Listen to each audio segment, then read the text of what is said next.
Selamat siang rekan-rekan yang sudah bergabung di acara webinar kita hari ini. Selamat siang Pak Gunawan dan Pak Gurun dari EMP. Bagaimana kabar hari ini? Kabar baik. Terima kasih. Alhamdulillah. Alhamdulillah. Ya. Kami mohon perhatian rekan-rekan sebelum acara ini dimulai, saya akan membacakan tata tertib acara ini. Yang pertama, rekan-rekan dimohon untuk menonaktifkan mikrofon selama acara berlangsung, kecuali pada sesi tanya-jawab. Kedua, rekan-rekan dipersilahkan untuk mengaktifkan fitur video, terutama pada saat sesi foto bersama. Terima kasih. Baik, saya mulai saja karena sudah menunjukkan pukul 2. Assalamualaikum warahmatullahi wabarakatuh. Shalom, Om Swastiastu, Namo Buddhaya, Salam Kebajikan. Kami ucapkan selamat siang kepada Bapak Ibu Pimpinan dan tim MP yang pastinya hari ini udah siap nih sharing sama teman-teman mahasiswa dan alumni ya. Kami juga ingin menyapa rekan-rekan alumni maupun mahasiswa ITB yang sudah hadir bersama di acara webinar pada siang hari ini. Selamat siang dan selamat datang di acara webinar EMP Goes to Campus. Senang sekali saya Farah Rani dari Desain Interior ITB Angkatan 2022 bisa hadir di hadapan rekan-rekan dan menjadi pembawa acara pada webinar kali ini. Teman-teman, untuk memulai acara pada siang hari ini, marilah kita berdoa agar seluruh rangkaian acara dapat berjalan dengan lancar. Berdoa dipersilahkan.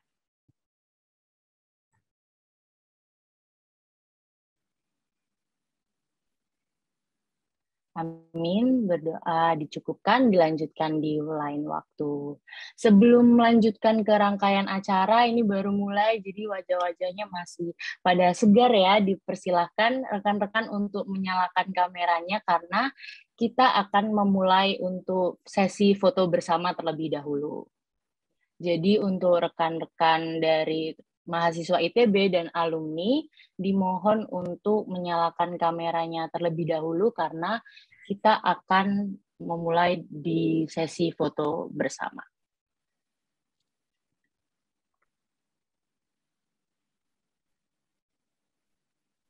Saya tunggu sampai 14:11 ya, teman.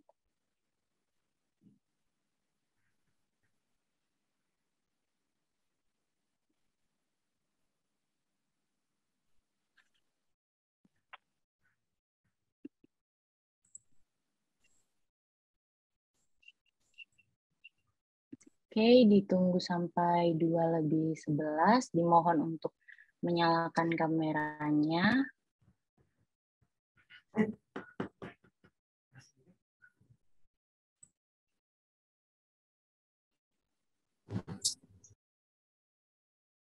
Oke, sudah menunjukkan pukul 2:11. Kita langsung aja ya. Di slide pertama, 1, 2, 3. Di slide kedua, 1, 2, 3. Oke, sudah terlihat dari wajah teman-teman sudah pada semangat dan nggak sabar nih ya buat mendengarkan sesi webinar dari EMP.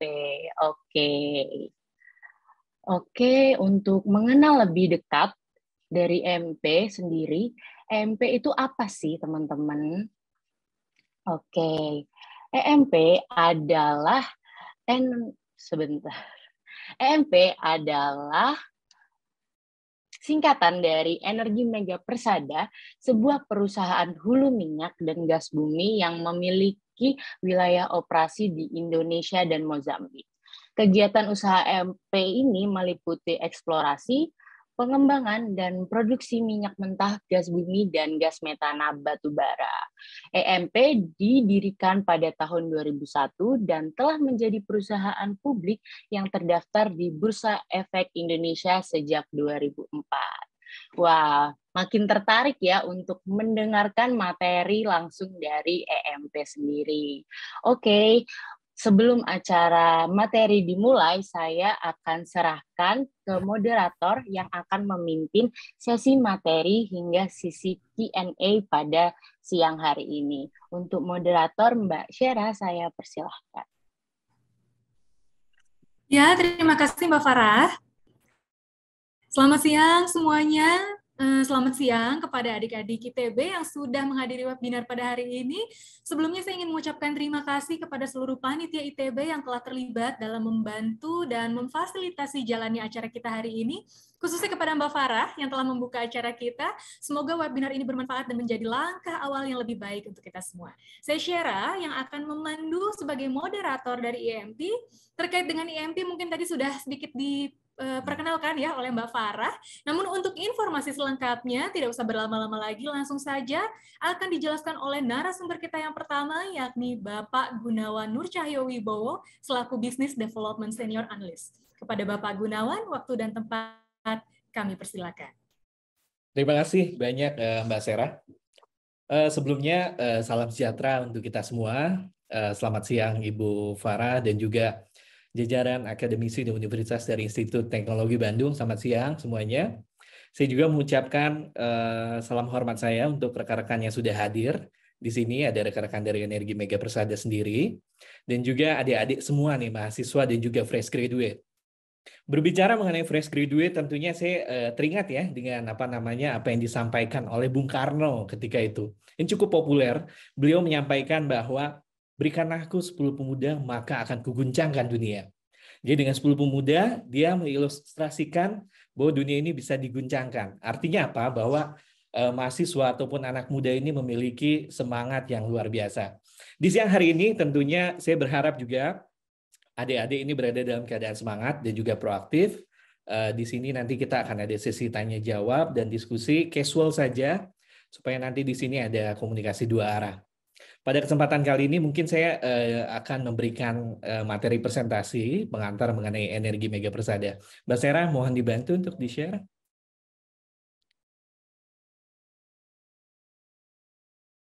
Baik, sambil menunggu, Ibu Farah kalau boleh tahu, di sini adik-adik cukup banyak yang hadir ya, sekitar 100 orang ya. Nah, di sini kalau boleh tahu ini latar belakangnya, background pendidikannya apa di sini? Apakah ada ilmu-ilmu kebumian yang hadir, gitu, kemudian jurusan-jurusan yang lain? Iya, iya. Enggak, iya. Di saung biasa. Enggak, di staff lama. Baik. Baiklah. Kututup ya, Man. Assalamualaikum. Baik, mungkin ini ya sambil menunggu, Ibu Syera bisa dibantu untuk di-share screen materinya? Enggak anu ya siangnya ya. Kalau kita lihat di chat ini ada kedokteran ya, terus kemudian ada chemical engineering, manajemen, business administration. Ada juga teknik kebumian ya kalau saya lihat ya. Baik.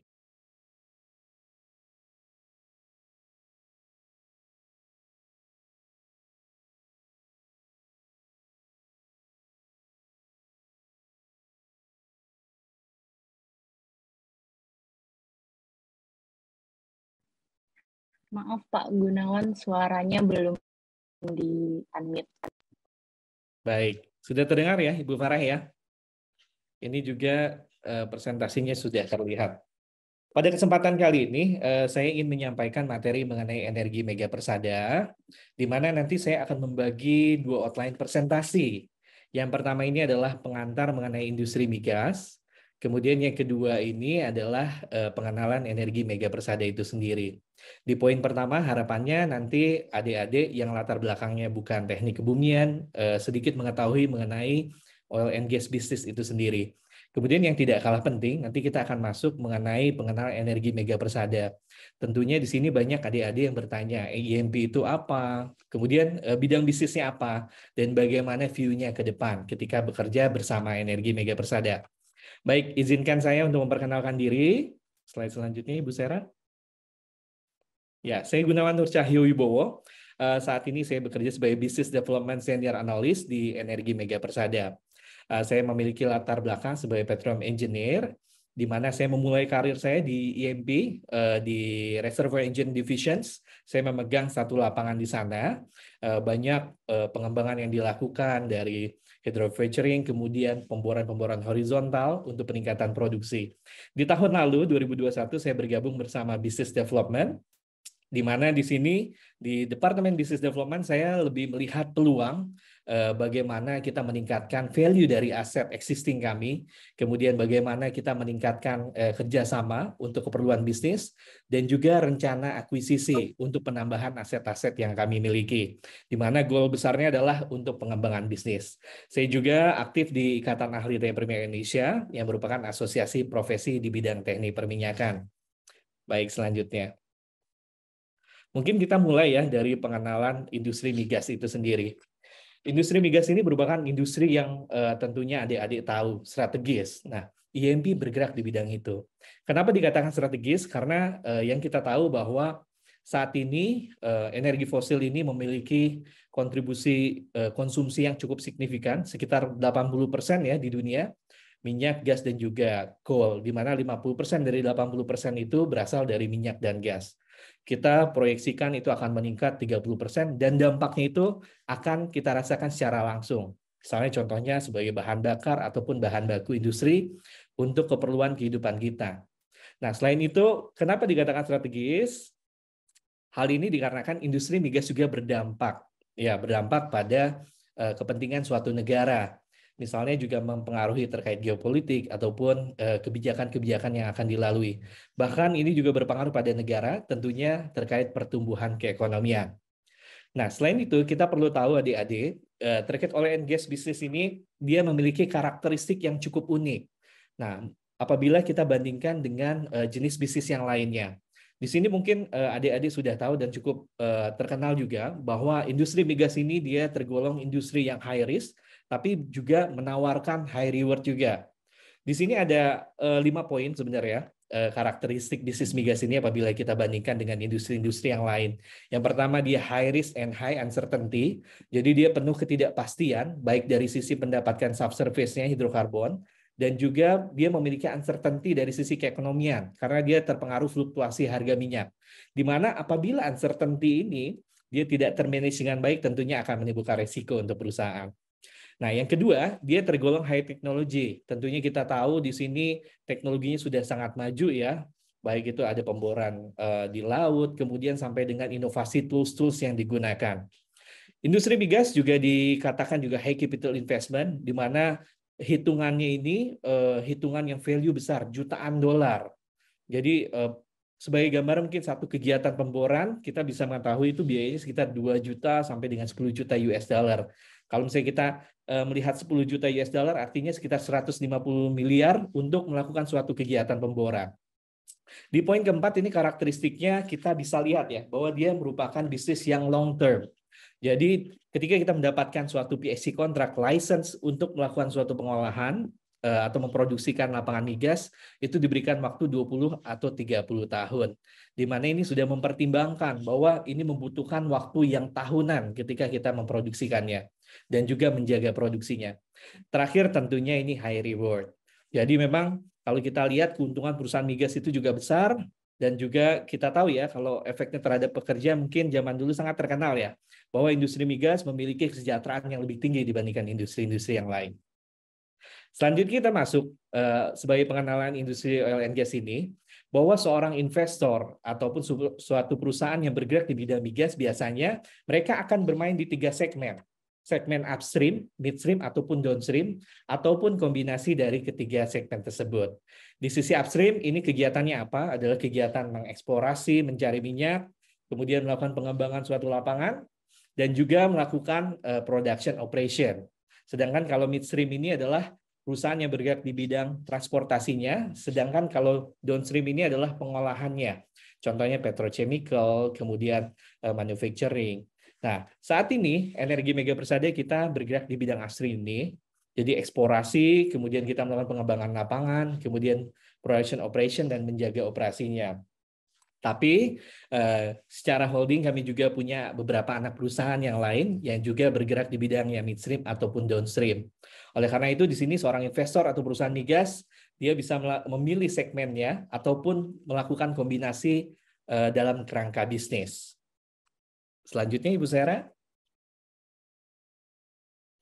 Nah, di poin keempat saya ingin deliver mengenai industri migas ini bagaimana suatu perusahaan migas bisa menghasilkan suatu revenue. Nah, di sini kalau kita lihat grafik yang sebelah kiri di bagian atas yang berwarna, di situ ada dua segmen besar, yaitu pre-development, tahap sebelum development, dan kemudian yang kedua adalah fase development dan produksi. Apa yang dilakukan dalam pre-development ini? Nah, yang biasanya yang dilakukan dalam pre-development ini, yang pertama adalah kita meminta license kepada pemerintah, kemudian melakukan kegiatan eksplorasi. Nah, itu melakukan kegiatan pemboran, kemudian kita melakukan kegiatan appraisal, penilaian, apakah aset yang kita lakukan bor itu layak untuk kita kembangkan lebih lanjut.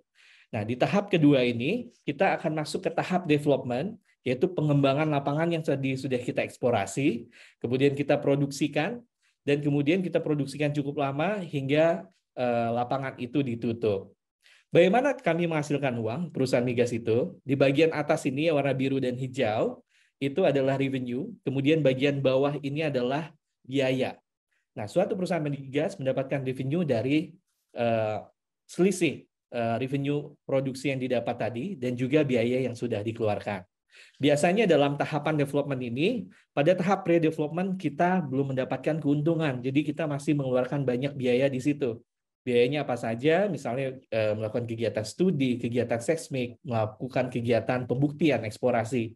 Nah, setelah development ini adalah tahap kita mendapatkan revenue, di mana di sini ada selisih produksi atau gross revenue dari minyak yang kita hasilkan, dan kemudian di bawah ini adalah biaya yang kita keluarkan. Yang terakhir adalah adik-adik juga perlu tahu siapa yang involved dalam penemuan hidrokarbon ini dan juga memproduksikannya. Nah, di sini saya mention sebenarnya ada 5 tahapan ya. Mungkin adik-adik belum tahu di bawah situ hidrokarbon itu berada di mana. Jangan dibayangkan seperti kolam ataupun gua.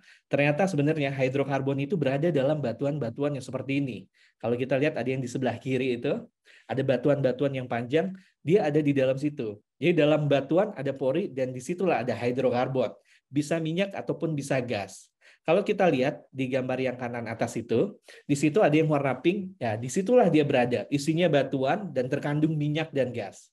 Nah, pertanyaannya siapa yang melihat apakah di situ ada potensi hidrokarbon yang terakumulasi dalam batuan itu? Biasanya itu dilihat oleh rekan-rekan kita, itu geofisicist ataupun geologis. Mereka melihat struktur, konsep batuannya, berapa besar kemungkinannya.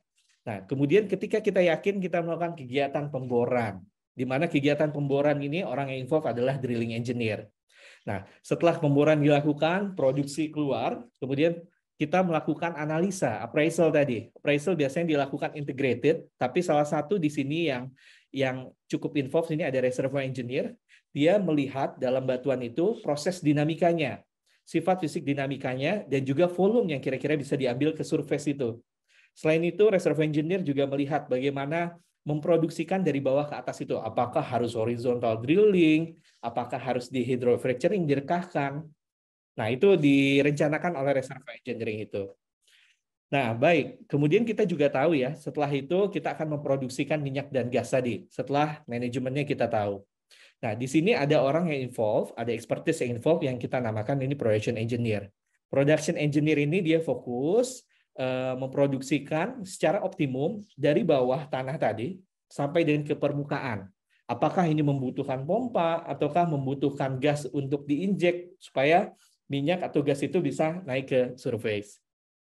Nah, ini ada yang involved, yang ketiga ini production engineer. Kemudian setelah dia ada di permukaan, nah permukaan kemudian dia akan diproduksikan. Nah, di sini akan ditampung terlebih dahulu, kemudian dialirkan melalui pipa. Di sini ada rekan-rekan kita yang involved, surface facilities engineer.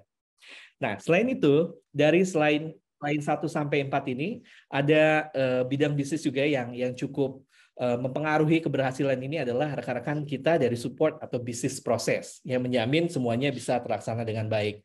apakah itu pengadaan, kemudian apakah itu HR, dan masih banyak lagi.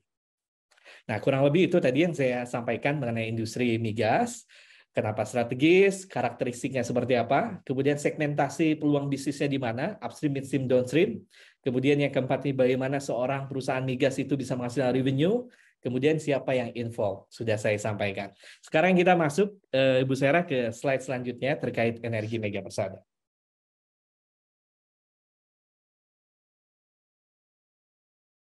Baik, energi mega persada ini, oh ya, sebelum ini mungkin saya sedikit pengantar ya mengenai oil and gas di Indonesia. Jadi saat ini sebagai gambaran saja, produksi Indonesia saat ini sekitar 600.000 barrel oil per day, kemudian gasnya 5,3 BCFD. Jadi kalau untuk minyaknya 600.000, kebutuhan kita 1,5. Jadi kita masih ada selisih di situ dan kita impor untuk pemenuhan konsumsi harian kita. Nah, saat ini pemerintah memiliki kebijakan strategis, rencana strategis yang diharapkan dapat tercapai di tahun 2030 nanti. Ini merupakan komitmen bersama antara pemerintah dan juga para stakeholders, salah satunya adalah perusahaan-perusahaan migas.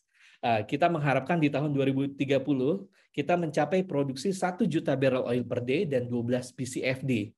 Bagaimana itu dilakukan? Ini dilakukan dalam 4 pilar. Pilar pertama ini kita melakukan peningkatan produksi dari lapangan existing.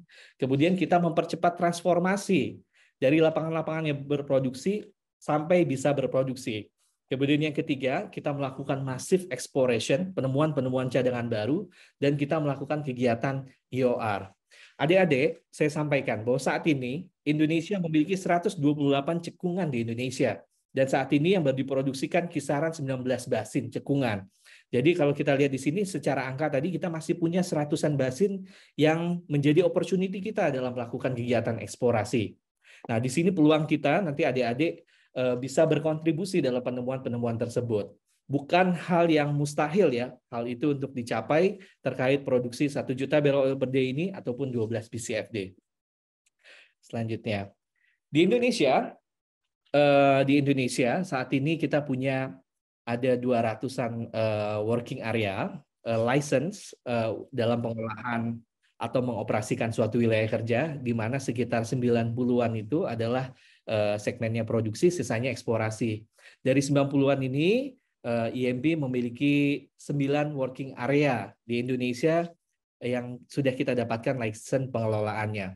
Nah, IMB Energi Mega Persada saat ini juga ikut berkontribusi tentunya dalam pemenuhan 1 juta barrel oil per day dan 12 BCFD ini sebagai langkah strategis perusahaan in line dengan langkah strategis suatu negara terutama di industri migas ini.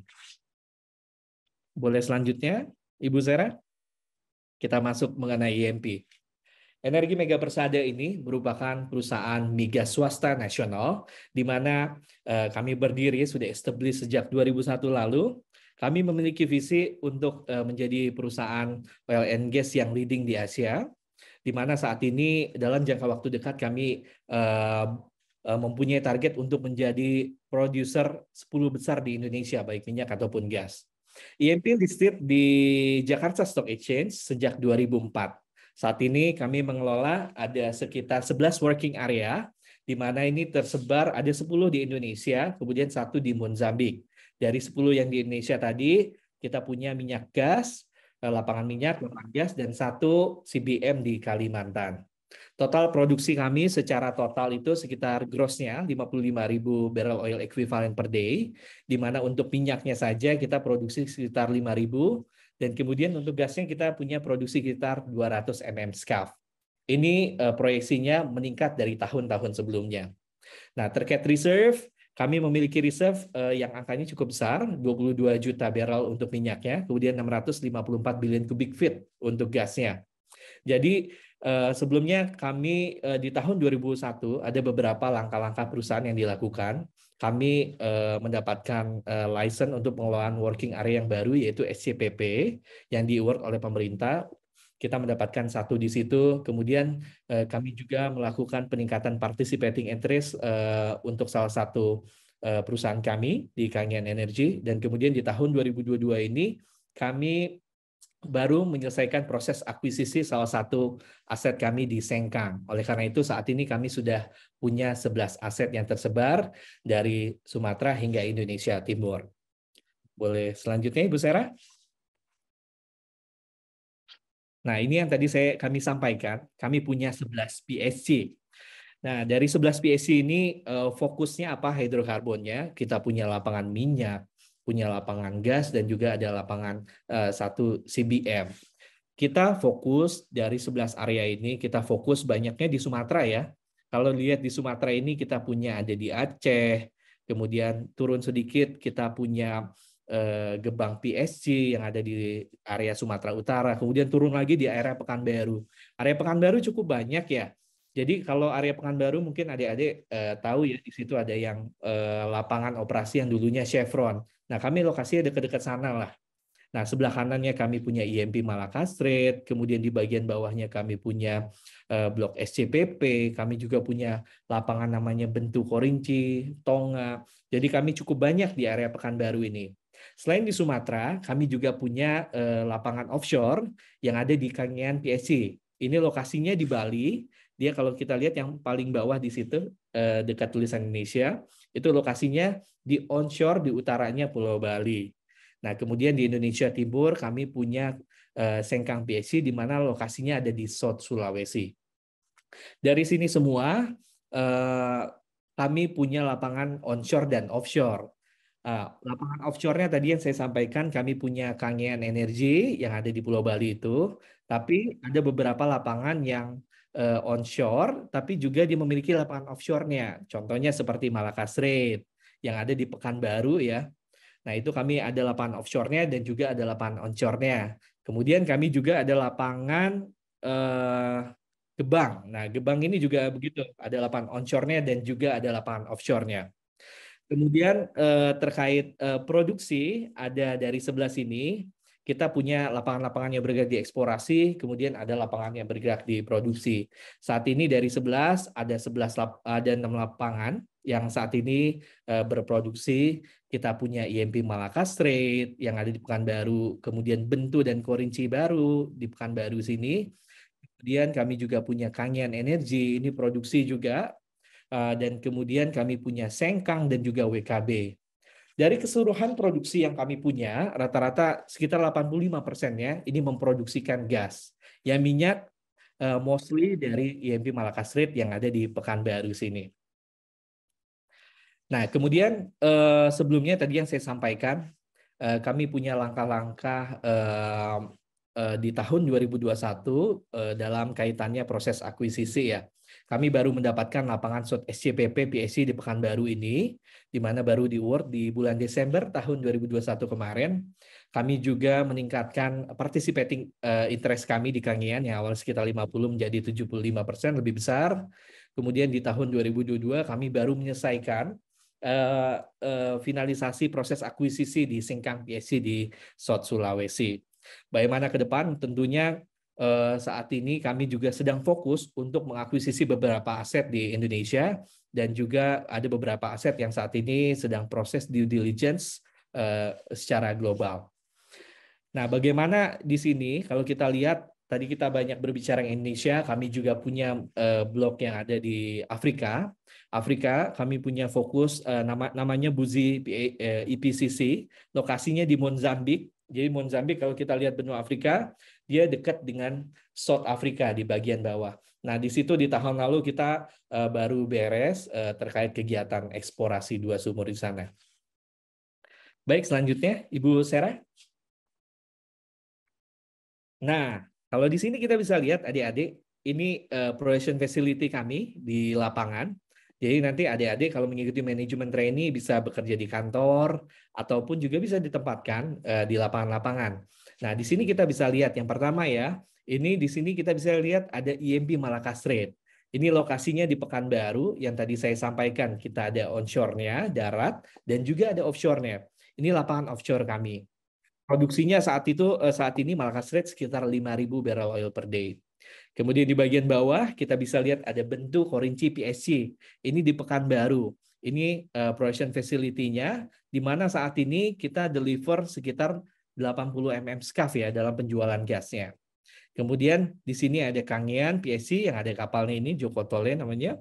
Nah, di sini lokasinya ada di Bali, di offshore. Ini salah satu aset kami yang berada di offshore.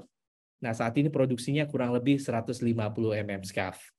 Kita masuk yang sebelah kanan ini, WKB PSC, ini ada di Aceh. Nah, kemudian yang di Indonesia Timur kita punya Sengkang PSC, ini ada di Sot, Sulawesi, di Indonesia Timur. Produksinya cukup besar, sekitar 40 mm SCAF. Nah, bagaimana ke depan ya, kita akan memproduksikan gebang. Gebang PSC ini juga punya potensi yang cukup besar. Kalau kisaran itu sekitar 0,5 TCF atau 500 BCF potensi resources-nya. Kemudian dari yang selanjutnya kami juga punya lapangan Buzi yang di Afrika, yang kemarin baru selesai kegiatan eksplorasi 2 sumur. Baik, selanjutnya.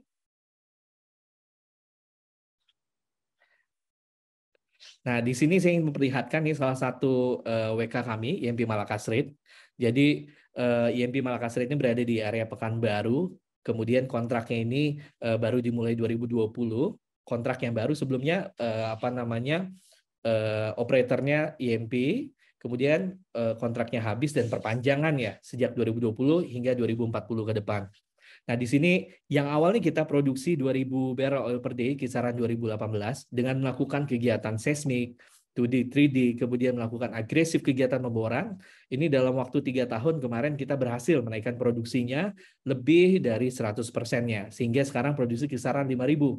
Bahkan kemarin di media ada informasi kita menemukan cadangan baru, karena ternyata setelah kami lihat interpretasinya, kemungkinan volume yang kami dapat lebih besar dari itu.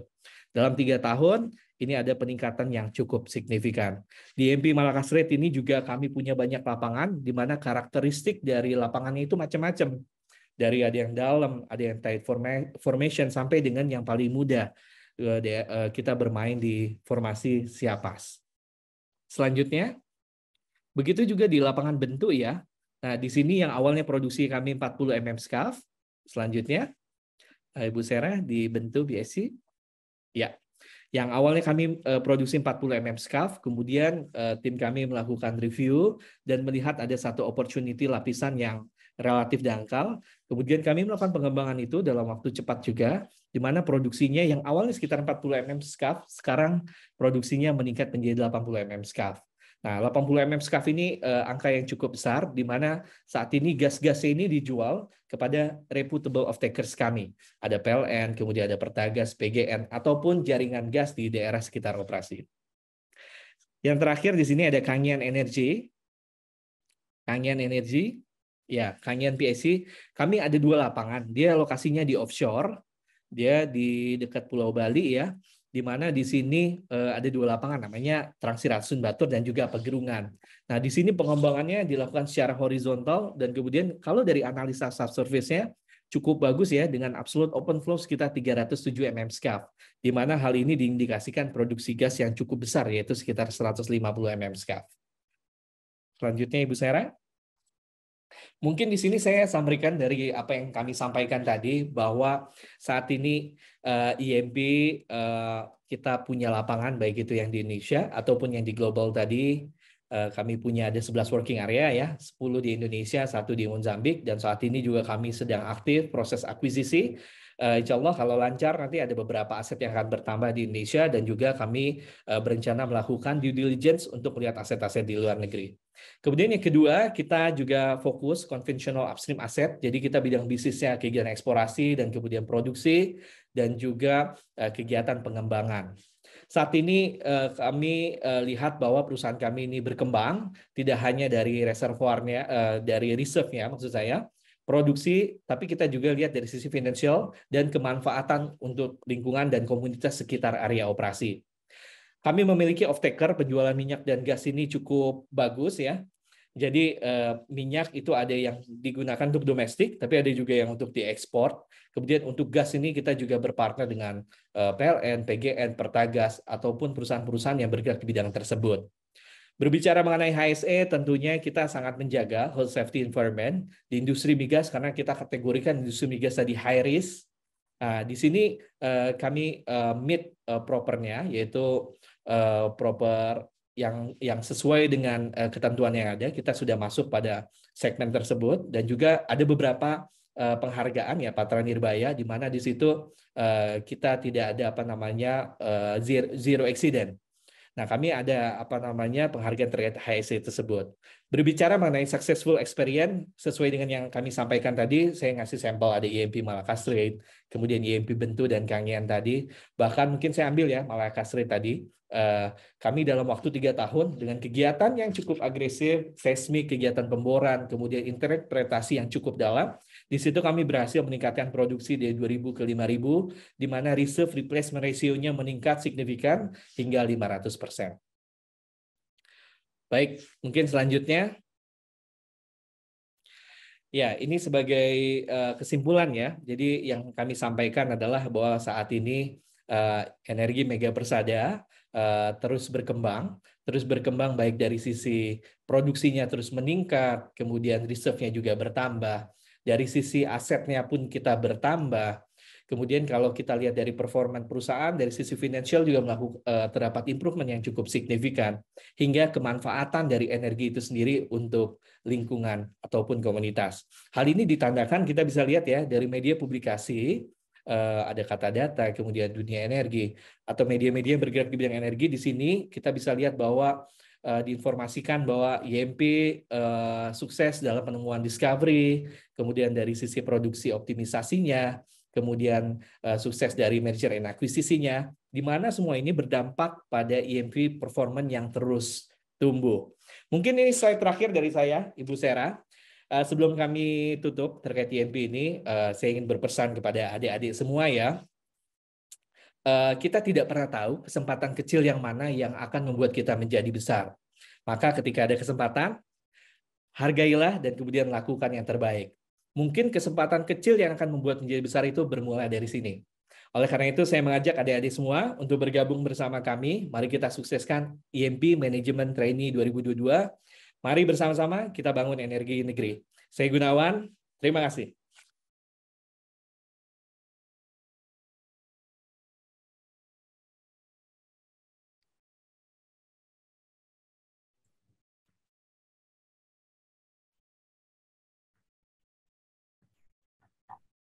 Ya, baik. Terima kasih Bapak Gunawan atas materi presentasinya. Oke, baiklah. Selanjutnya, adik-adik sekalian pasti penasaran sekali mengenai program manajemen trainee yang digagas oleh Energi Mitra Persada. Jadi mungkin langsung saja kita sambut. Ya, baik, langsung saja kita sambut narasumber kita yang kedua. Ada Bapak Gurun Hermawan. Kepada Bapak Gurun Hermawan, langsung saja waktu dan tempat kami persilakan. Oke, Bismillahirrahmanirrahim. Assalamualaikum warahmatullahi wabarakatuh. Selamat siang, saya panggil teman-teman saja ya, teman-teman semua. Saya menyambung paparan dari Pak Gunawan barusan, sedikit aja mengulas bahwa kebetulan di bulan Juni kemarin saya menghadiri salah satu event, yaitu Indonesia HR Summit di Nusa Dua Bali, yang sebagian besar dihadiri pimpinan-pimpinan dan profesional HR di perusahaan-perusahaan hulu migas sama ya. Dan kebetulan SKK Migas sebagai event organizer di acara tersebut. Ya di salah satu paparan pimpinan SKK Migas menginformasikan mengenai seperti yang Pak Gunawan tadi barusan, yaitu rencana strategis Indonesia Oil and Gas atau IOG 4.0 yang sudah disusun untuk mencapai produksi 1 juta BOPD minyak dan 12 BSCFD gas di 2030, dan terutama di bagian sumber daya manusia, yaitu dengan meningkatkan peran people dalam hal ini sebagai salah satu pilar, yaitu Center of Excellence and Center of Organization. Jadi tadi paparan Pak Gunawan menyebutkan target pemerintah itu melakukan massive exploration untuk menemukan reserve baru, yaitu ya salah satunya mendukung visi Road to Giant Discovery, 1 MBOPD ya, salah satunya 2030.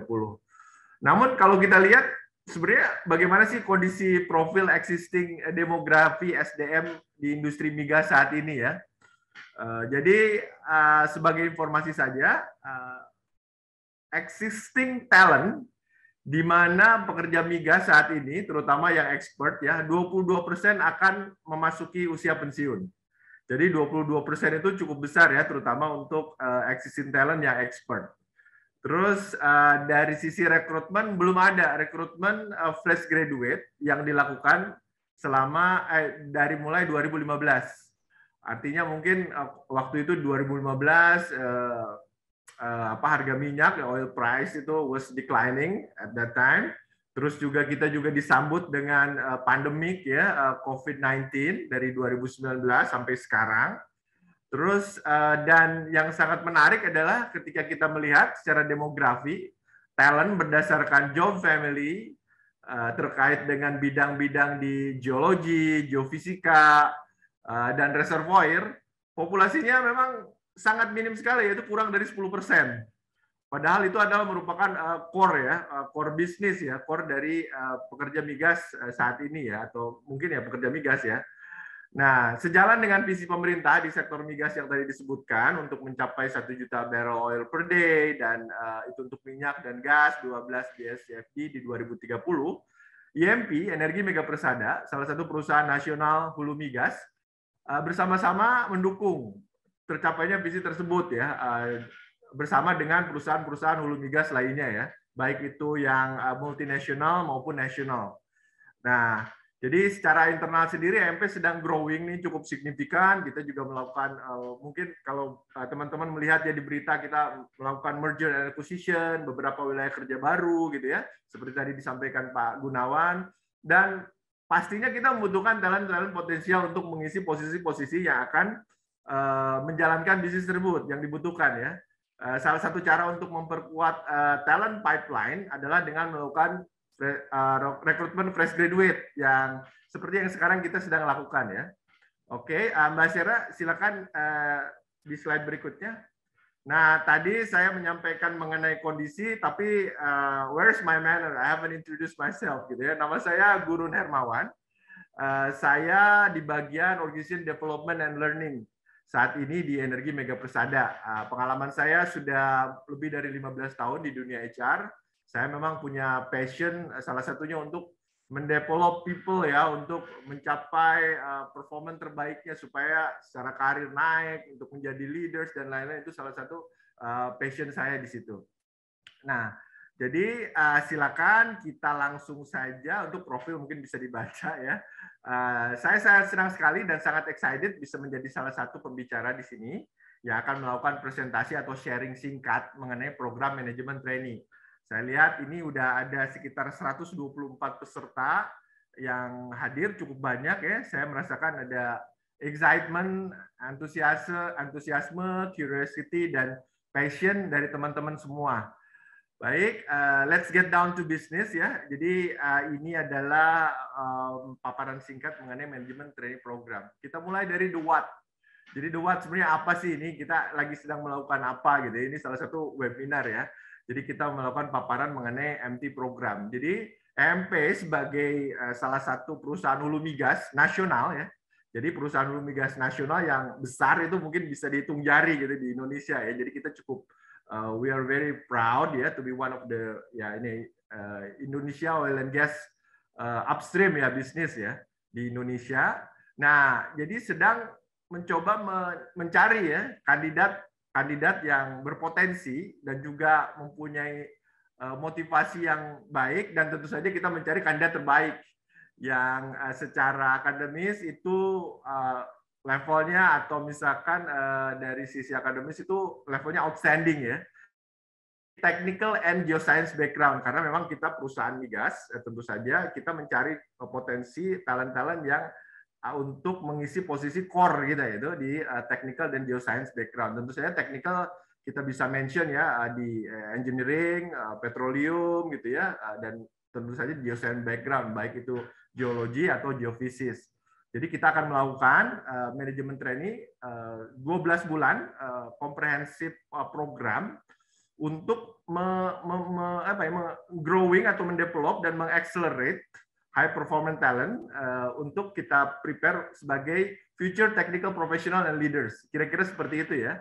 Jadi ini jalur akselerasi, tentu saja kita mencari outstanding talent yang terbaik dan kita akan saring gitu ya dari universitas-universitas di Indonesia, dan juga kita membuka untuk opportunity apabila dari perguruan tinggi dari luar untuk bisa join di MT program ini.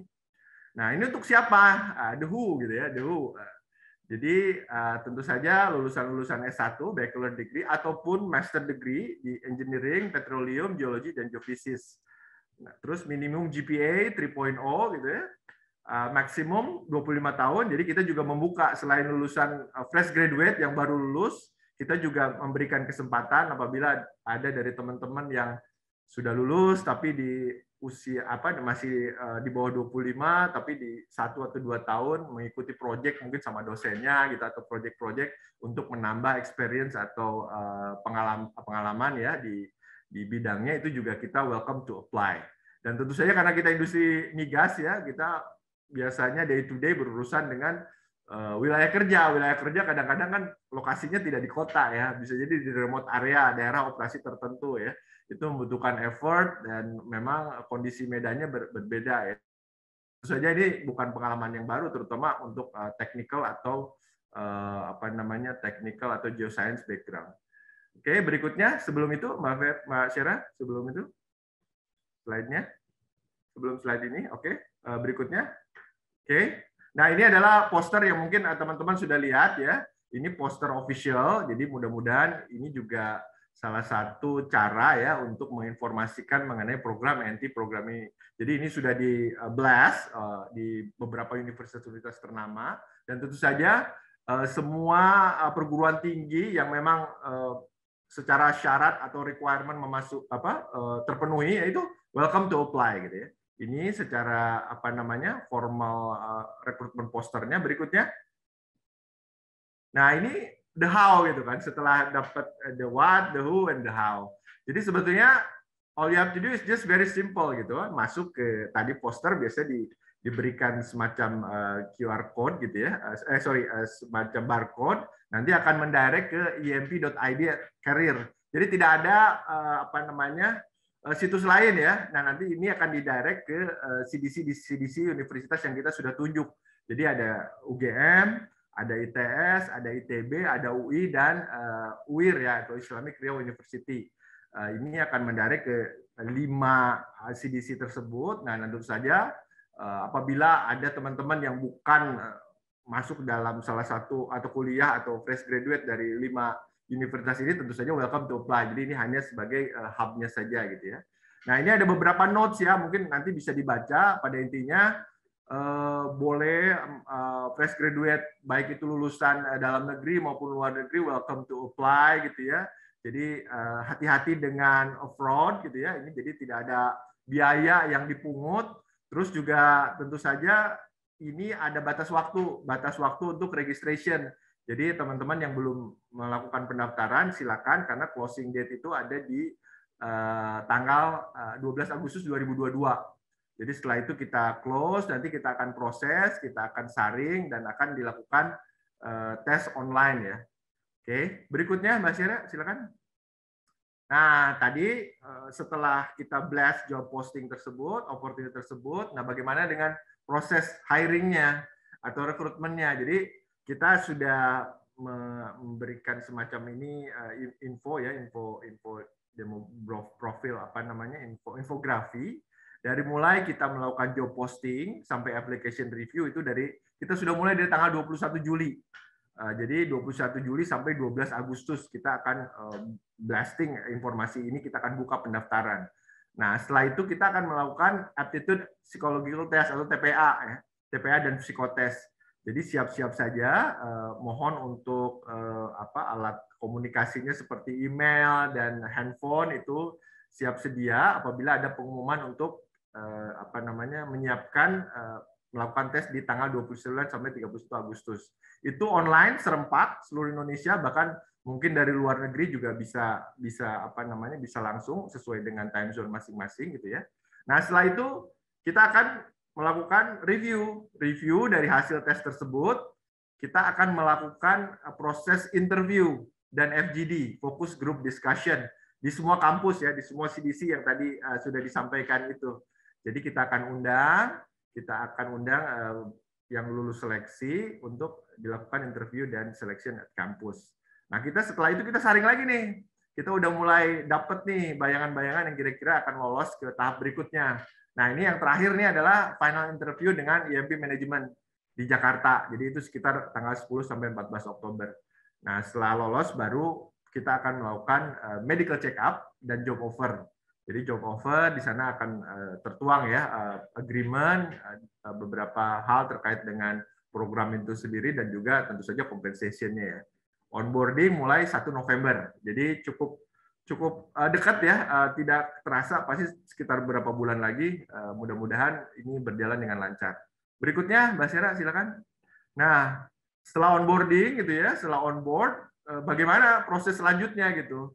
Dari 12 bulan komprehensif program itu seperti apa? Jadi bulan pertama kita akan mengkhususkan 1 bulan di classroom program. Jadi kita onboard, kita akan tempatkan teman-teman di kelas gitu ya untuk dapatkan training classroom. Jadi kita akan memberikan materi-materi terkait dengan semua hal ya, semua hal dari mulai technical, geoscience, bahkan nanti diperkenalkan mengenai drilling, human capital, bahkan kita akan juga equip ya mengenai soft skill ya, communication skill, presentation gitu ya, interpersonal, dan juga business acumen. Jadi 1 bulan itu khusus pengenalan secara dasar ya, fundamental ya.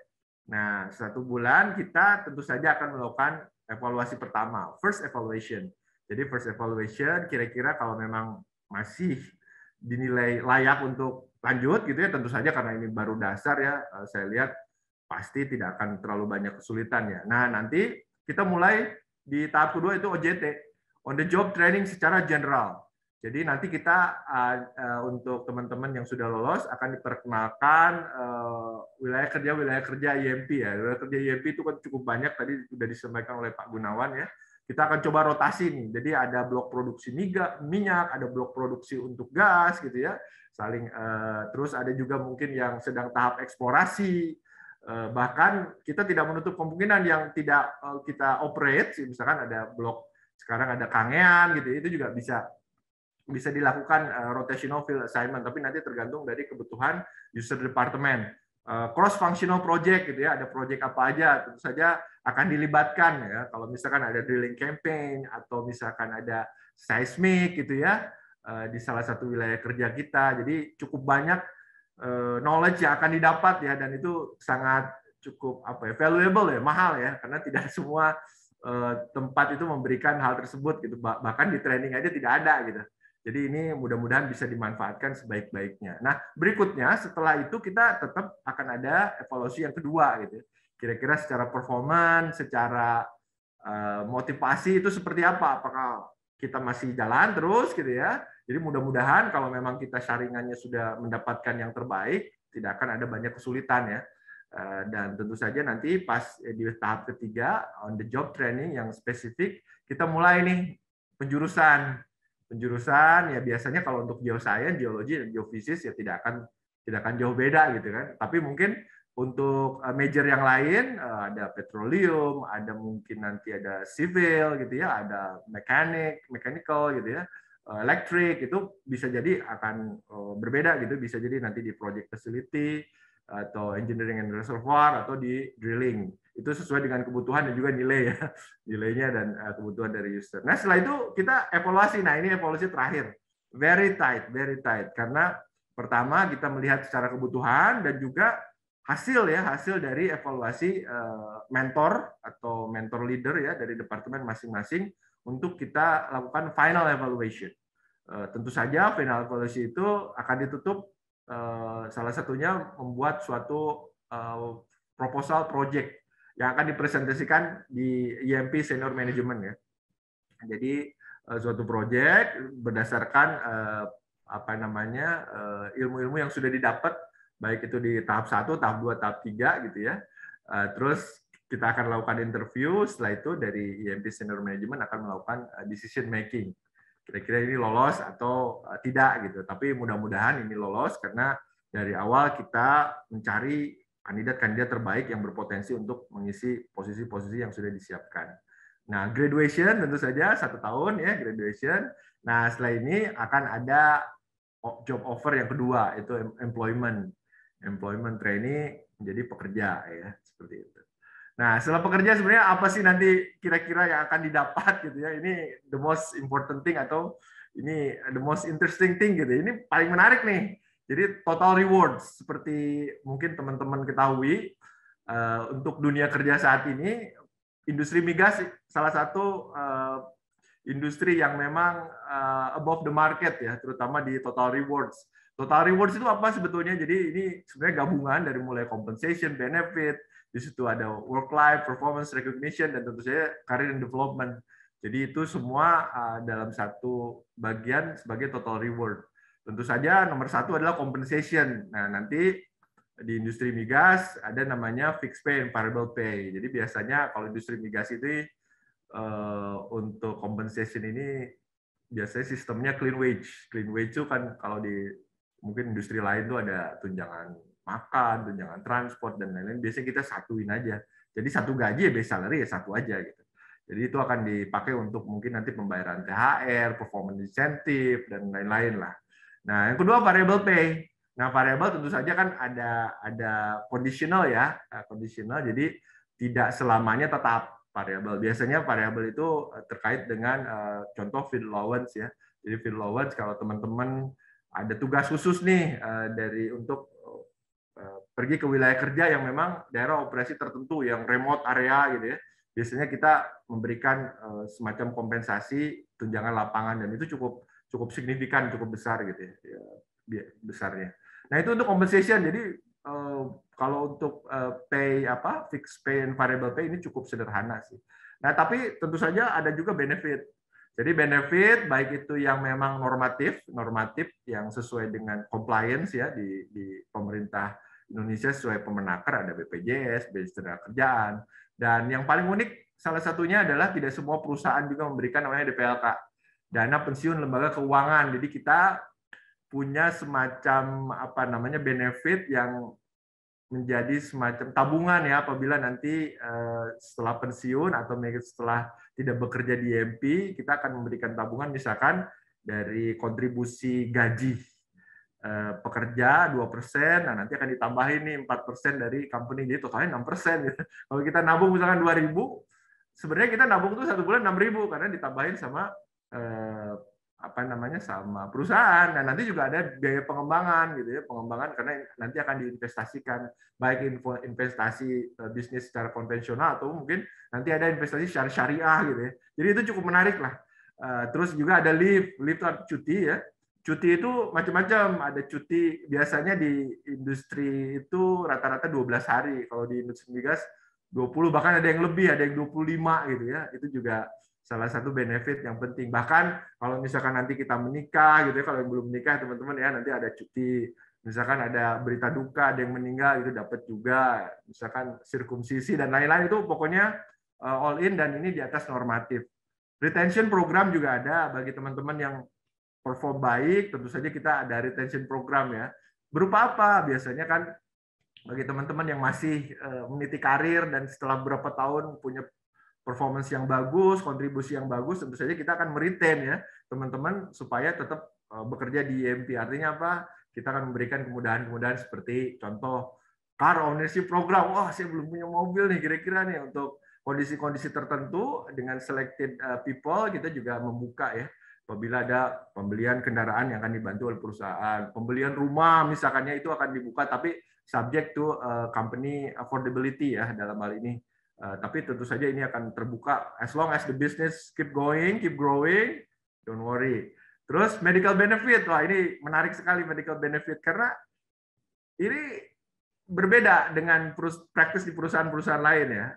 Rata-rata ya secara average ini biasanya unlimited. Yang penting sesuai dengan diagnosis dokter dan sakitnya memang sesuai dengan tidak keluar ya dari penyakit-penyakit yang memang tidak di cover itu pasti unlimited. Dan kita akan pokoknya will take care the rest. Yang penting pekerja itu bekerja dengan baik, perform gitu ya dan berkontribusi. Insya Allah yang lainnya kita akan take care, terutama di medical. Medical ini mengcover tidak hanya sendiri, nanti kalau misalkan ada spouse, istri atau suami juga di cover, sampai 3 orang anak ya, 3 orang anak. Oke, terus juga parking ada, kalau misalkan memang bawa kendaraan, kalau ke kantor Jakarta itu parking free gitu ya, flexible working hour, kita dalam masa pandemik biasanya ada WFA atau WFO, itu juga cukup fleksibel, tapi tergantung dari kebutuhan dari departemen itu sendiri. Nah ini mungkin pernah mendengar leave allowance. Jadi leave allowance ini adalah tunjangan cuti, artinya diberikan 1 bulan gaji per tahun. Jadi kita selain 1 tahun dengan 12 nih, 12 ditambah leave allowance 13 ditambah THR jadi 14. Jadi setahun itu setidaknya kita dapat 14 kali gaji. 14 kali gaji. Dan sebelum itu performance incentive. Nah, performance incentive yang nanti akan subject to approval as a Kamigas ya. Oke, terus itu untuk benefit, jadi cukup menarik karena kita di industri migas, jadi cukup di atas rata-rata ya. Work life juga ini menyalurkan dari hobi terutama ya. Baik itu ada sports, bahkan ada di religious activities ya, BDI, Badan Dakwah gitu ya. Terus ada juga persekutuan doa misalkan ya, atau misalkan dari agama lain, itu kita akan membuka. Terus ada juga yang saya mau donor darah atau misalkan olahraga, you name it, olahraga apa gitu, mau lari, sepeda, yoga, apalagi itu basket, tenis, sepak bola dan lain-lain, kita akan membuka ya kesempatan itu, karena yang pasti kita sangat memperhatikan kondisi kesehatan, baik itu kesehatan mental maupun psikis ya. Terus employee communities, pencinta kopi ada juga gitu ya, kita juga bisa ada melakukan workshop dan lain-lain. Cukup menarik lah di bagian work life ini. Jadi mudah-mudahan tidak hanya bekerja saja gitu ya, mencari nafkah atau misalkan aktualisasi diri, tapi kita juga ada namanya work life. Terus performance recognition, tentu saja kita ini perusahaan bisnis, mencari untung gitu ya, bukan yayasan ya. Jadi tentu saja kita mengharapkan kontribusi performance atau kinerja dari pekerja itu baik gitu ya, supaya perusahaan ini bisa sustain, bisa berlangsung gitu ya, terus menerus gitu ya, hidup gitu. Kalau enggak ya kita kan di dunia ini kan kompetisi sangat ketat ya. Kalau kita kedodoran ya sudah lewat gitu, perusahaan ya tutup gitu. Jadi kita perlu orang-orang yang memang berpotensi, punya passion, berkinerja dengan baik untuk biar company ini sustain gitu. Jadi tentu saja nanti kita lihat kalau memang perusahaan untung, ada misalkan yang cost recovery ya, seperti tadi Pak Gunawan bilang ada mekanisme cost recovery, kita split, kita dapat approval dari SKK, kita bagikan performance incentive untuk pekerja gitu ya. Besarnya mungkin nanti subject to inilah setelah nanti di offering ya. Terus ada juga service awards, karena kondisi di perusahaan oil and gas ini cukup sustain, job security cukup bagus ya. Kalau untuk yang sudah produksi ya, kalau eksplorasi memang job security masih kurang. Tapi kalau udah produksi itu biasanya umurnya 20 sampai 30 tahun misalkan ya untuk kontraknya. Jadi bahkan sampai pensiun baru itu tutup misalkan, atau bisa jadi kalau ada penemuan reserve baru ya terus berjalan gitu ya. Jadi nanti ada service award tiap beberapa tahun gitu ya, akan dapat misalkan ada dapat emas berapa gram gitu ya. Itu ada kompensasi, cukup menarik ya. Dan ini penting, biasanya teman-teman itu tidak hanya kerja cari duit, tapi dia juga pengen aktualisasi diri atau mengembangkan diri gitu ya. Ya nggak mau lah tiap tahun kemampuannya cuma itu aja, perlu challenge. You need to raise the bar gitu ya. You need to raise the bar. Kira-kira kalau tahun ini bisa melakukan A, B, C, saya pengen lebih-lebih lagi. Dan kita memberikan semacam fasilitas dengan ada 2 career path, di mana ada career path untuk spesialis, ada juga untuk leadership gitu ya. Bagi teman-teman geologi, geofisis, jangan khawatir. Wah, saya nggak suka jadi leaders nih, saya pengen jadi spesialis aja, ahli di bidang geologi, geofisis, itu juga ada. Secara grade itu sama, secara level ada ekuivalennya, tapi memang bukan berupa leaders, itu bisa gitu ya. Terus ada juga ada succession plan, di mana kalau misalkan kita lagi melakukan merger and acquisition nih, cukup growing gitu ya, tentu saja kita akan memberikan kesempatan yang internal dulu, secara Indonesia kita siapkan untuk posisi-posisi tertentu, tentu saja dengan kompensasi yang memang cukup menjanjikan ya. Training juga bisa gitu, jadi sebetulnya training itu bisa juga domestik, bahkan kalau diperlukan geologi, geofisis, bahkan ada yang overseas itu bisa ya, dengan terms condition tertentu ya. Jadi kita membuka ya, bahkan kalau suka menulis, bikin paper, bisa juga submit ke international committee atau apa gitu ya, itu juga bisa ke Turki, ke Singapura, ke mana gitu itu juga bisa. Jadi cukup dibuka. Terus juga mungkin pendidikan bisa juga gitu ya, kalau pendidikan perlu pendidikan formal dan lain-lain, itu subject to the performance and company affordability. Seperti itu total rewards. Jadi nanti kalau misalkan ada pertanyaan mengenai HR dan lain-lain, boleh di sesi ini kita akan membuka ya sesi tanya jawab. Kalau misalkan nanti terkait dengan EMP, company profile atau technical, mungkin nanti Pak Gunawan yang akan menjelaskan. Tapi kalau di bagian MT program, HR, jadi mungkin dari saya atau tim HR yang akan memberikan jawaban atau pemahaman lebih lanjut. Seperti itu, demikian sharing presentasi dari saya. Saya Gurun Hermawan. Demikian. Wassalamualaikum warahmatullahi wabarakatuh.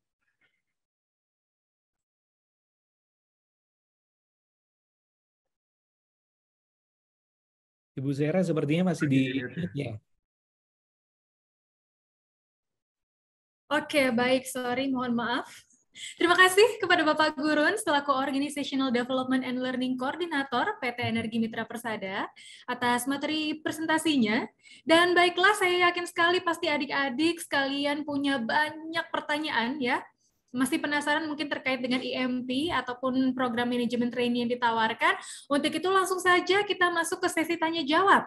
Mungkin saya batasi dulu untuk 5 pertanyaan ya. Kepada 5 penanya pertama mungkin bisa raise hand, nanti saya pilih dari sana. Oke, saya tunggu, mungkin masih ada yang ingin bertanya, boleh raise hand atau mungkin langsung open kamera. Oke, kepada Alexandro Christian, mungkin bisa open kamera langsung saja untuk memaparkan pertanyaannya. Oke, baik. Selamat siang, salam sejahtera buat kita semua. Izinkan saya memperkenalkan diri, saya Sando Damanik, saya dari Universitas Diponegoro, jurusan Teknik Geologi. Saya izin bertanya untuk pertama untuk ke Pak Gunawan. Tadi kan berdasarkan pemaparan materi terkait development untuk perminyakan, khususnya di daerah-daerah yang sudah sebagai pengembangan di EMP sendiri. Nah, kalau boleh tahu, apakah nanti ke depannya sudah ada daerah-daerah yang sudah menjadi prospek yang sekiranya menjadi eksplorasi awal ataupun eksplorasi lanjut gitu. Nah, terus kalau boleh tahu sendiri, ini nanti kalau misalkan nantinya kan dulu juga sudah ada daerah yang sudah dieksplorasi. Apakah nanti apabila sudah daerah yang sudah dieksplorasi ataupun misalkan ada trap nanti, itu pun misalnya sudah habis, apakah nanti langsung lanjut ke daerah yang nantinya sudah dikatakan sebagai prospek begitu. Itu pertama untuk Pak Gunawan. Terus saya juga mau nanya kepada Pak Gurun terkait proses rekrutmennya sendiri, itu berarti nanti kalau misalkan pada tahap HR itu nanti akan dilaksanakan secara langsung hingga ke tahap selanjutnya atau bagaimana Pak? Terus juga pertanyaan kedua, apabila nantinya sudah dinyatakan sebagai MT, apakah nanti juga sudah mendapat tunjangan salah satunya seperti gaji dan lain-lain gitu, dan apakah nantinya apabila sudah dinyatakan sebagai MT, kegiatan MT ini apakah diadakan secara langsung atau bagaimana? Mungkin situ aja dulu. Terima kasih untuk Ibu Sera. Baik, thank you Alexandro. Langsung saja mungkin bisa dijawab oleh Pak Gunawan terlebih dahulu. Baik, Bu Sera, terima kasih. Ini Mas Alessandro, makasih ya. Ini dari Undip Geologi ya, betul ya? Tadi pertanyaannya terkait eksplorasi. Ini pas banget nih dengan jurusannya geologi. Nah, saya mungkin sedikit gambarkan ya. Tadi pertanyaannya kira-kira eksplorasinya tuh asetnya mana, terus apabila memang eksplorasinya sudah selesai, view ke depannya seperti apa, begitu ya kurang lebih ya. Nah, dari kami saat ini kita punya 11 aset ya itu kan. Tadi ada 10 di Indonesia, kemudian ada 1 eksplorasi di Buzi di Mozambik, Afrika. Jadi dalam suatu wilayah kerja, Mas Alessandro, biasanya ada beberapa lapangan di situ, ada beberapa struktur. Nah, misalnya di Malakasri tadi kita lihat ya ada gambar, dia ada lapangan tuh. Lapangannya ada namanya Melibur, Lalang Mengkapan, Kurau, Kuat, sampai MSTB, dan ada beberapa prospek and lead yang lain yang merupakan area eksplorasi. Jadi kalau ditanya bagaimana view IMP terkait eksplorasi, tentunya dari masing-masing wilayah kerja ini kami tetap menjaga existing produksi yang ada, tapi secara paralel juga melakukan kegiatan eksplorasi. Jadi itu diimplementasikan untuk setiap wilayah kerja. Jadi kita terus mengejar tuh kira-kira potensi untuk peningkatan produksinya di mana. Nah, sebagai contoh mungkin ya itu tadi di Malakasrit tadi. Kita memang dulu pernah punya produksi sekitar 10 ribuan, kemudian decline karena memang lapangannya sudah mature, sampai dengan produksi sekitar 2.000. Kemudian kita nggak berhenti di sana. Kita mencari lapangan baru yang berprospek, melakukan kegiatan seismik yang masif untuk melihat strukturnya apakah bagus atau tidak, kemudian melakukan kegiatan eksplorasi hingga akhirnya dapat. Kita kemudian melanjutkan ke rencana pengembangan sehingga produksinya naik 2.000 sampai 5.000. Hal itu juga dilakukan untuk beberapa aset yang lain. Nah, memang saat ini kami punya wilayah kerja yang berproduksi ada sekitar 6 yang saya sampaikan tadi, dan ada masih lapangan-lapangan lain yang berprospek juga untuk dilakukan kegiatan eksplorasi. Contohnya seperti SCPP tadi itu yang saya sampaikan, kita baru di award pemerintah tahun 2021 bulan Desember lalu. Itu lokasinya cukup bagus juga, itu di daerah Riau, Pekanbaru. Dia di sebelah selatannya wilayah kerja Rokan ya, atau berdekatan dengan IMP Bentu yang sudah berproduksi 80 mm tadi. Nah, itu kita punya komitmen kepada pemerintah yang harus dilakukan beberapa tahun ke depan. Nah, di situ juga kita akan fokus di situ kegiatan eksplorasi. Jadi eksplorasinya kemana aja, asetnya mana aja, semuanya akan kita lakukan secara paralel. Peningkatan produksi existing dan kegiatan eksplorasi. Kurang lebih demikian ya. Mudah-mudahan menjawab Mas Alexandro. Silakan pertanyaan selanjutnya tadi, Mas Gurun. Ya, Mas Alexandro, saya akan menjawab pertanyaannya. Jadi pertama mengenai proses rekrutmen itu sendiri ya. Jadi untuk pertama tadi saya sudah sampaikan untuk tes TPA atau tes potensi akademik, aptitude test dan psikotes itu akan dilakukan serempak online. Nah, itu adalah satu-satunya tes yang akan kita lakukan online. Selebihnya itu offline. Jadi setelah selesai tes, kita akan melakukan selection, screening untuk hasil dari tes tersebut. Kita saring lagi yang terbaik. Kita akan panggil untuk dilakukan interview dan tes FGD, focus group discussion ya, secara offline. Nah, ini secara offline sesuai dengan domisili pelamar ya, domisili pelamar tersebut. Kira-kira kalau tesnya di ITB biasanya wilayahnya Universitas Bandung dan sekitarnya gitu ya.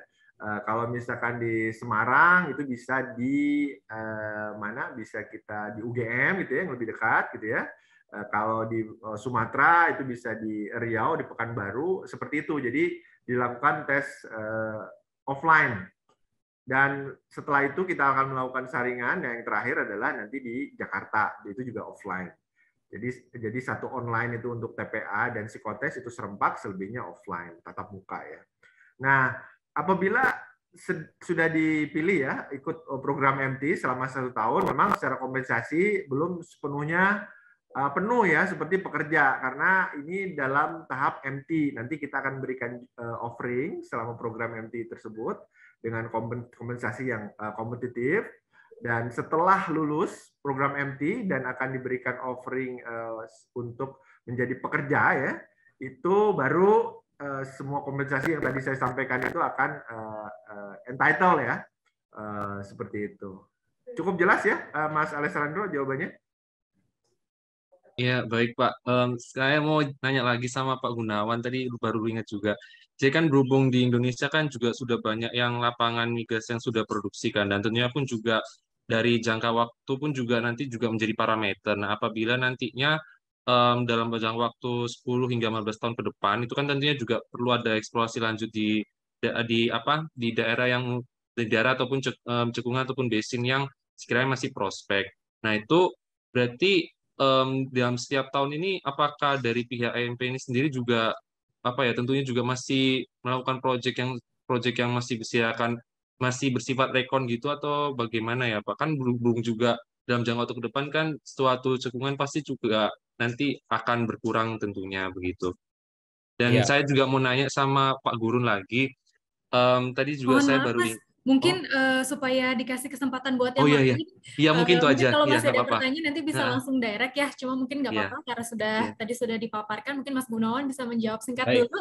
Nanti akan Iya. lanjut ke peserta selanjutnya. Oke, mungkin quick aja ya terkait view-nya IMP. Ya mungkin kita akan fokus pada wilayah kerja yang ada dan rencana aset-aset akuisisi. Di situ lapangannya memang ada existing, ada eksplorasi, dan itu cukup banyak. Mungkin sementara kami akan fokus di situ berjalan secara paralel, meningkatkan produk existing dan juga eksplorasi di cekungan yang sudah ada. Kurang lebih demikian. Mungkin kita ini dulu ya Mas Alessandro ya. Kita move ke penanya selanjutnya ya. Kalau boleh saran ke ini Mbak Sera, ke Mas Ade Mangkuluhur, karena dari awal saya lihat beliau cukup fokus nih. Ya, Dari ya. awal. Saya juga melihat Mas Andre nih sepertinya langsung raise hand dengan cepat. Jadi saya kasih kesempatan kedua untuk Mas Ade Mangkuluhur untuk memaparkan pertanyaan yang ditanyakan. Baik, selamat sore Pak Gunawan. Belakang saya Ande, saya dari Universitas Hang Tuah Surabaya, jurusan kedokteran. Di sini yang saya tanyakan adalah yang pertama, bagaimana upaya-upaya yang dilakukan oleh IMP sendiri untuk mengatasi persaingan di bisnis minyak dan gas ini di dunia internasional, di perdagangan internasional supaya bisa bersaing dengan negara-negara lain. Kemudian yang kedua, apakah ada kontribusi tentang pajak terhadap pemerintah ini, kira-kiranya berapa persen pajaknya yang dikeluarkan oleh IMP kepada pemerintah? Kemudian apakah ada kebijakan tersendiri mengenai supaya tidak terjadi kebocoran minyak dan gas, supaya tidak terjadi kerusakan lingkungan di IMP sendiri? Apakah ada kebijakan seperti itu? Terima kasih Pak Gunawan. Ya, terima kasih langsung kepada Pak Gunawan. Baik. Ini pertanyaan menarik nih. Sebenarnya saya bisa jawab, tapi saya mau memperkenalkan ada Head of Engineering kami nih, Bapak Yusni Aditya. Mungkin masih standby, Pak Yusni? Nah, ini dia. Ini perkenalkan, ini Head of Engineering kami. Jadi seluruh aset yang ada di IMP under review beliau. Mungkin bisa membantu menjawab, Mas Yusni. Ada beberapa pertanyaan ini ya. Saya sampaikan tadi ada 3 pertanyaan. Upaya IMP yang pertama, supaya bisa bersaing di ranah global. Kemudian yang kedua ini terkait tax di industri migas tadi ya. Kontribusi kepada pemerintah. Dan kemudian yang terakhir saya agak lupa Mas Ande. Oh, terkait kebocoran minyak tadi ya. Kaitannya dengan health safety environment. Monggo Mas Yusi, mungkin nanti saya akan tambahkan juga. Terima kasih. Masih di mute? Ya, terima kasih Mas Gunawan dan Mas. Tadi pertanyaan dari Mas Andre ya. Jadi ya, Mas Andre. Secara umum apa sih perusahaan migas itu kan asetnya berbeda dengan misalkan di bank atau perusahaan seperti properti ya, asetnya itu dari tanah atau bangunan. Tapi kalau di oil and gas, asetnya itu adalah di cadangan bawah tanah itu, di subsurface-nya. Dan siapa yang bisa mencari atau menemukan cadangan itu tentunya adalah yang utama dari kompetensi dari pegawainya. Nah, bagaimana supaya kompetensi pegawainya? Tentunya kita ada program-program untuk bisa meningkatkan kompetensi pegawai, kemudian agar bisa bersaing dengan secara internasional. Tentunya kayak salah satunya adalah kita mengencourage pegawai untuk membuat makalah atau paper, kemudian kita presentasikan secara internasional. Bisa dicek di beberapa website seperti SPI, tuliskan energi universal, di situ akan beberapa ada makalah yang ditulis oleh tim energi mega persada. Di luar itu kita juga selalu mengupdate dari teknologi ya, jadi kita komunikasi dengan beberapa service company, kemudian dengan beberapa kayak ahli-ahli baik dari dalam maupun luar negeri, apa sih teknologi terupdate yang ada saat ini, sehingga selalu ketika kita mengaplikasikan suatu metode untuk peningkatan produksi atau penemuan cadangan, kita selalu tidak ketinggalan dengan teknologi yang ada. Itu yang pertama. Dan yang kedua terkait pajak. Secara umum, general semua perusahaan migas itu dikenakan oleh pajak sekitar 40% secara umum. Jadi setiap revenue setelah dikurangi dengan biaya produksi akan dikenakan pajak sebesar 40%. Itu yang peraturan yang ada udah dituangkan oleh Kementerian SDM dan SKK Migas. Kira-kira seperti itu. Kemudian yang ketiga terkait aspek safety. Kalau dibandingkan dengan industri yang lain, migas adalah industri yang paling tinggi standarnya. Terutama apalagi jika sudah mencapai ke level offshore. Jadi sampai ke limbah buangan pun, baik itu limbah pembuangan pengeboran maupun limbah pembuangan produksi, itu kita ada sistem monitoringnya, bisa ada yang per jam, ada yang per hari, ada yang minimal biasanya per 1 bulan, sehingga baku mutu dari limbah maupun hasil dari produksi itu tidak merusak lingkungan dan semuanya masih sesuai dengan baku mutu yang sudah ditetapkan oleh pemerintah. Baik, mungkin sudah menjawab ya. Sedikit menambahkan ya, Mas Yusni ya, ke Mas Andi Mangkuluhur, mungkin sudah Silakan, ya. Mas Ino. Tadi terkait upaya IMP ya, tentunya kita juga sangat berupaya ya untuk bisa bersaing di ranah global, di Indonesia ataupun di global. Nah, kategori bersaing ini mungkin kita indikatornya ya, harus ada indikator nih supaya bisa bersaing. Yang pertama mungkin dari sisi program dan produksi. Nah, saat ini ya tentunya kami terus berupaya supaya bisa bersaing dengan global tadi, meningkatkan produksi kami, cadangan hidrokarbon kami, ataupun peningkatan aset-aset yang kami miliki. Nah, kontribusinya apa? Ya mungkin tadi secara engineering kita juga membuat paper-paper, kemudian kami juga melakukan teknologi dan inovasi di mana ini memberikan kontribusi secara global gitu. Jadi kalau misalnya ditanya upaya IMP, ya tadi sudah cukup terlihat ya bahwa saat ini kami sedang berkembang, di mana goal besarnya tadi adalah kami ingin menjadi lead company eksplorasi dan produksi yang unggul di Asia, di mana dalam target dekat ini kita masuk dalam 10 besar targetan kami seperti itu. Terkait teks tadi sudah ya, terkait PSC kontrak memang sudah ada. Dan yang terakhir menambahkan terkait yang lingkungan tadi, bahwa saat ini jadi industri migas ini highly regulated. Jadi urusan peraturannya itu kita harus comply. Nah, di sini terkait health safety environment ini ada ada seperti award-nya begitu, namanya proper. Nah, di sini kami terkait comply-nya itu kami sudah memenuhi standar health safety environment di dunia migas, yaitu biru. Bahkan kami saat ini sudah mendapatkan beberapa penghargaan di beberapa aset kami yang terkait zero accident. Jadi terkait isu lingkungan itu sudah ada yang atur dan kami sudah comply dengan ketentuan-ketentuan yang ada. Mudah-mudahan menjawab ya, Pak Ade Mangkuluhur ya. Baik, kami kembalikan. Ya, terima kasih. Sama-sama. Baik. Ya, baik. Terima kasih kepada Andre Mangkuluhur. Oke. Mungkin pertanyaan terakhir saya berikan kesempatan kepada mahasiswa ITB, mungkin yang mau tanya, mau raise hand. Oke, kepada Muhammad Irfan dari ITB, Muhammad Irfan. Perkenalkan. Sepertinya raise hand dari tadi juga. Nama Oke, saya, baik. Silakan. Selamat sore kepada Bapak Gunawan dan Pak Gurun dan Mbak Syirah. Perkenalkan, nama saya Muhammad Irfan Rahman. Seperti kata Mbak Vera tadi, betul sebenarnya saya pernah dari ITB, namun setelah itu saya pindah ke UGM dari jurusan Teknik Kimia. Nah, saya ingin bertanya kepada Bapak Gurun ya, terkait hiring prosesnya itu. Yang pertanyaan saya pertama, itu adalah pada saat interview dan forum group discussion di kampus masing-masing, itu kan berlangsungnya dari tanggal 13 hingga 27 September 2022. Apakah itu akan menjadi suatu sesi yang continue atau misalnya saya dibuat dalam sistem batch gitu? Maksudnya saya mungkin hari ini, besoknya peserta-peserta yang lain, seperti itu, Pak. Yang berikutnya yaitu untuk pada saat manajemen, misalnya sudah diterima di manajemen trainee proses, terdapat classroom program dan on-job training general serta on-the-job training spesifik, itu kan saling berkaitan.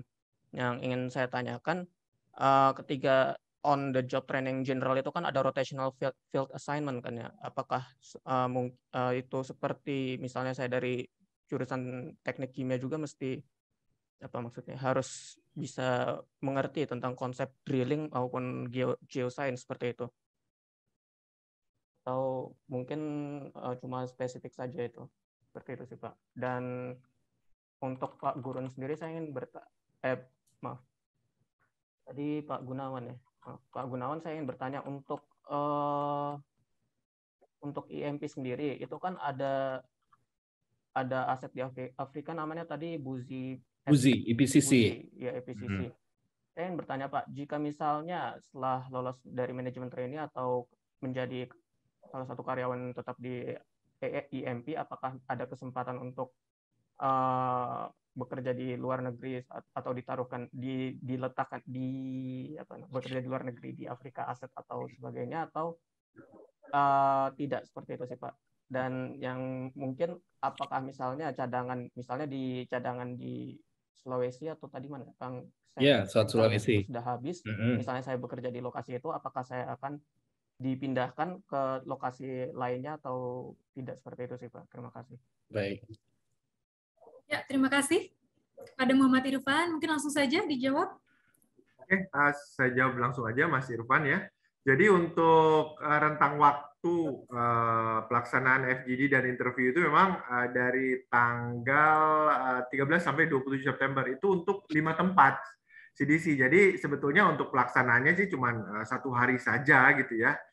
Di situ kita lakukan itu, tapi nanti kita akan roadshow mulai dari nanti di Riau, ke UGM, ke ITB gitu ya, ke UI gitu ya, ke ITS. Jadi memang kita perlu waktu selama rentang waktu itu kita akan jadwalkan di masing-masing tempat. Nanti kita akan kirim jadwalnya setelah dilakukan penyaringan di TPA dan psikotes gitu. Jadi itu untuk 5 tempat ya. Jadi tidak betul nanti akan ada hari berikutnya terus nanti ada lagi enggak seperti itu. Nah, terus untuk di OJT memang untuk cross functional project ya atau rotational field assignment kita akan perkenalkan jadi ke seluruh peserta MT itu tidak hanya di jurusan respective jurusan masing-masing gitu ya. Jadi kita tentu saja nanti kita akan berikan pemahaman mengenai pekerjaan-pekerjaan terutama di field operation ya, maintenance, production, terus nanti juga ada untuk pengenalan di geoscience, drilling dan lain-lain. Itu akan diperkenalkan dalam fase kedua on the job training secara general. Nah, nanti di fase ketiga baru akan dispesifikkan setelah dilakukan second evaluation. Itu saja mungkin ya pertanyaannya. Saya sudah jawab. Ada lagi mungkin nanti tadi mengenai overseas opportunity ya? Ya Pak. Ya, langsung dijawab aja Mas Gurun. Oh, jadi untuk overseas opportunity memang nanti disesuaikan terkait dengan opportunity itu sendiri. Kalau memang ada kebutuhan gitu ya, dan secara resources itu sesuai dengan kebutuhan tersebut, misalkan dari Mas Irfan ya. Mas Irfan itu secara spek itu sesuai dan secara potensi bagus, kinerja bagus dan kebutuhan itu memang ada dan itu tidak menutup kemungkinan untuk dilakukan transfer atau memang ditempatkan di sana gitu sesuai dengan kebutuhan bisnis. Seperti itu sih. Oke. Baik, sudah cukup Mas Irfan? Mungkin tadi ada yang ketinggalan misalnya salah satu PSC atau PSG-nya itu misalnya cadangannya sudah habis, apakah karyawan yang bekerja di situ akan dipindahkan atau diberhentikan? Itu sih Pak, tadi ada yang kurang sih. Oke, jadi PSG itu kan akan ada kontrak ya, kontrak PSG, mungkin nanti periodenya ditentukan ya, ada mungkin PSG sudah berlangsung selama 10 tahun, 20 tahun, pasti kan ada end of period-nya ya. Kita lihat kelangsungan bisnisnya, kalau memang secara reserve itu masih ada dan secara keekonomian itu juga masih menguntungkan gitu ya, secara keekonomian masih bagus, itu tetap kita biasanya secara ada corporate decision ya, apakah akan melanjutkan atau tidak ya, tergantung nanti mungkin Pak Gunawan bisa menambahkan terkait dengan di business development. Nah, kalau untuk pekerja sendiri seperti apa? Karena di IMP sendiri kan sebetulnya IMP secara holding dan itu ada terdiri dari entity-entity atau business unit. Jadi nanti bisa jadi pekerja itu point of hiring-nya di IMP Bentu di Pekanbaru gitu ya, untuk project atau misalkan untuk bisnis unit Bentu. Nah, setelah Bentu itu selesai, tentu saja akan ada terminasi gitu ya, terminasi. Apabila memang masih diperlukan di unit lain, kita bisa transfer atau bisa utilize gitu ya ke unit lain. Tapi kalau tidak, mungkin itu nanti ada semacam kondisional apakah lanjut atau tidak. Tapi memang secara kompensasi kita sudah memberikan hak-haknya. Tapi memang kalau misalkan secara kebutuhan, demanding, apalagi kalau memang pekerja itu core ya, production, maintenance, atau misalkan di technical, engineering, dan dia berkinerja bagus, itu tidak akan menutup kemungkinan untuk bisa ditransfer atau diutilize, dideploy di unit-unit lain. Seperti itu, Mas Irfan. Baik, Pak. Terima kasih. Ya. Terima kasih, Muhammad Irfan. Terima kasih, Mas Gurun. Oke, baiklah, sayang sekali sepertinya waktunya sudah habis. Mohon maaf sekali karena waktunya sangat terbatas. Mungkin bagi adik-adik yang masih penasaran atau masih ada pertanyaan lainnya, bisa langsung menghubungi imp.recruitment@emp.co.id. Saya ulang ya, imp.recruitment@imp.co.id. Ya, siapa tahu masih ada informasi yang ingin digali lagi terkait dengan IMP sendiri ataupun program MT yang sedang ditawarkan. So, langsung saja bisa menghubungi email yang tadi telah saya sebutkan ya. Oke, mungkin sekian saja untuk hari ini. Untuk itu saya Syera Vanessa mohon pamit. Saya kembalikan lagi kepada MC kita hari ini, Mbak Farah. Thank you so much dan sukses selalu. Baik, terima kasih Mbak Syera. Terima kasih juga kepada tim IMP yang sungguh luar biasa. Terima kasih atas pemaparan yang sangat insightful, pastinya memberikan banyak ilmu kepada kita semua, terutama mahasiswa-mahasiswa dan alumni ITB yang sudah bergabung pada siang hari ini. Terima kasih juga kepada Bapak Ibu tim ITB Career Center yang telah bergabung pada siang hari ini. Oh ya, jangan lupa untuk mahasiswa ITB, mahasiswa-mahasiswa dan alumni ITB untuk mengisi absen yang sudah saya kirim, absensi IMP ITB yang sudah saya kirim, jangan lupa untuk diisi ya teman-teman.